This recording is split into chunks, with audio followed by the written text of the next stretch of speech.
Di tengah dinamika global yang mulai mereda, seperti apa Anda melihat prospek pasar keuangan Indonesia seiring kondisi suku bunga yang tinggi terjadi paling tidak diperkirakan hingga semester 2 di tahun depan?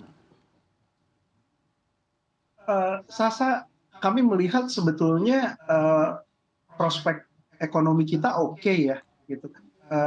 Kita sudah melewati masa-masa sulit gitu ya, dan suku bunga global mungkin tren puncaknya sudah selesai gitu, tinggal mungkin pause-nya diperkirakan sampai akhir semester 1 gitu ya, setelah itu turun. Indonesia sendiri dalam kondisi seperti itu kan kita tetap tumbuh ya, di 5% gitu. Equity market kita juga tumbuh di 2023, fixed income market kita juga memberikan imbal hasil yang menarik. Saya pikir di 2024 market akan positif juga di equity karena seperti yang kita sampaikan di awal tahun ya 2023, mestinya Amerika soft landing saja. Jadi ekonomi Indonesia nggak akan terlalu terpengaruh dan dampaknya ke equity market juga bagus. Tapi di sisi lain di semester 2 mestinya rally dari fixed income termasuk fixed income domestik Indonesia juga akan terjadi. Jadi ini tahun yang khusus nih 2024 nanti bagus di equity market karena memang Indonesia masih bertumbuh walaupun agak melambat ya, tapi juga bagus di fixed income market. Begitu Sasa kami melihat. Oke, meskipun ada ketidakpastian, kemudian kekhawatiran suku bunga yang tinggi, tapi nyatanya equity market kita dan maupun fixed income ini masih cukup baik. Namun kalau kita lihat di tahun depan akan ada sejumlah sentimen yang tentunya masih akan membayangi termasuk dari adanya gelaran pesta demokrasi tanah air. Nah, ini akan seberapa besar akan pengaruhinya Pak Awan?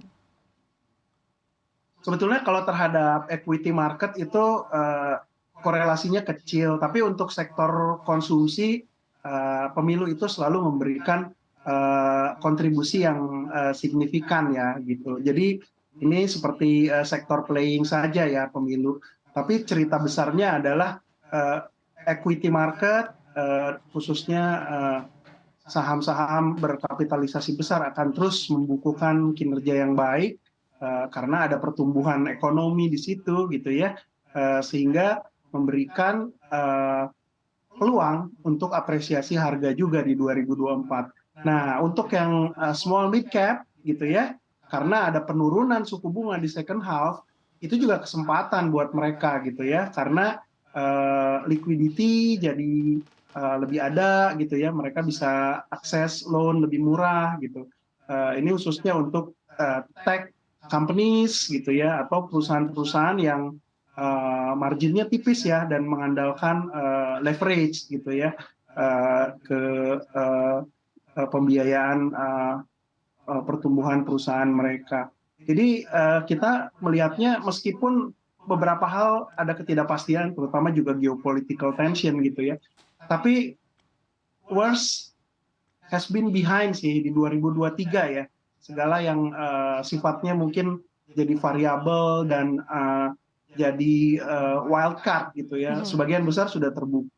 Ya masih ada, kita harus berhati-hati, tetapi paling tidak dari sisi suku bunga puncaknya kita sudah lihat dan tinggal kapan nih terjadi cut. Oke, meskipun ada turbulensi, tapi ternyata bisa dilewati dengan baik ya Pak. Tapi proyeksi dari Anda kira-kira dengan the Fed Fund Rate yang juga sudah mencapai terminal rate, kapan waktunya the Fed untuk memangkas suku bunga acuan? Wah, Sasa, pertanyaan Sasa itu pertanyaan senilai 20 triliun US dollar gitu ya. Bank sentral US sendiri nggak tahu gitu, apalagi saya harus jawab itu. Tapi saya pikir begini, mereka tidak akan memangkas itu cepat-cepat gitu ya. Seperti kejadian di tahun 1980, Sasa. Mereka terlalu cepat memangkas, tiba-tiba inflasinya surge up lagi gitu. Dan itu mahal sekali karena mereka harus menaikkan lagi suku bunga dengan agresif. Powell tidak bisa melakukan seperti strategi di zaman Volcker seperti itu ya di 1980. Karena sekarang kalau mereka terlalu cepat melakukan pemangkasan dan inflasinya naik lagi, itu ketika mereka menaikkan suku bunga, itu juga berdampak pada pembiayaan treasury mereka gitu ya, bunganya tinggi dan pembiayaan fiskal juga gitu. Dan perlu dicatat, pada tahun 1980 utang Amerika itu hanya 30%. Jadi ketika dia menaikkan suku bunga, mereka masih bisa memfinance gitu ya. Tapi hari ini utang Amerika adalah 130% dari GDP. Jadi ketika mereka sembrono gitu melakukan cut, lalu terpaksa menaikkan lagi sampai 8%, 9%, severity-nya berat sekali untuk ekonomi mereka. Jadi tidak akan cepat-cepat gitu ya, tapi kita sudah lihat puncaknya. Kemungkinan dampaknya itu akan sudah terefleksi di akhir semester 1. Sehingga ekonomi mereka akan soft landing dan mereka akan mulai cut. Kecuali nih Sasa, kecuali kan kita nggak tahu ya, kecuali data-data Amerika itu memburuk signifikan di first quarter atau second quarter. Mereka bisa melakukan cut lebih awal. Tapi kalau soft landing saja gitu ya, mereka akan higher for longer gitu ya. Higher-nya udah nggak akan naik lagi sih, udah high aja gitu ya. Tinggal post for longer-nya gitu. Nah itu ya yang kita tunggu. Semoga saja sih tidak memburuk signifikan, nah, sesuai harapan dari market juga, sehingga di akhir first half mereka sudah bisa cut. Oke, kalau misalkan The Fed masih mengindikasikan higher for longer, apakah masih ada chance bagi Bank Indonesia untuk terlebih dahulu memangkas suku bunga acuannya sehingga juga berdampak positif pada pasar keuangan tanah air, Pak Awan? Sasa, harus kita ingat mandat Bank Indonesia itu ada dua, selain menjaga kestabilan harga ya, inflasi, tapi juga menjaga kestabilan rupiah dan mengawal ekonomi Indonesia. Jadi yang utama adalah rupiahnya bagaimana, stabil tidak gitu. Kalau misalnya rupiah kita menguat tiba-tiba gitu ya menuju 14.000, saya rasa mereka perlu melakukan cut.